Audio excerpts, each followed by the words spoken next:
Best of luck.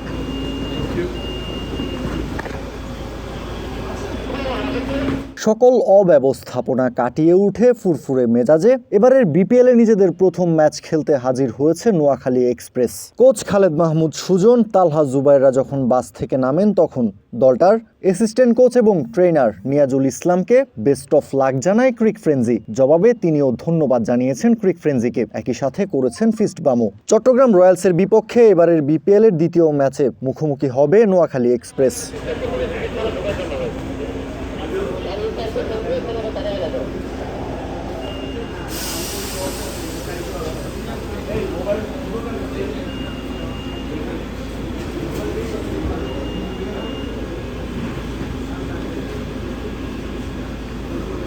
Best of luck.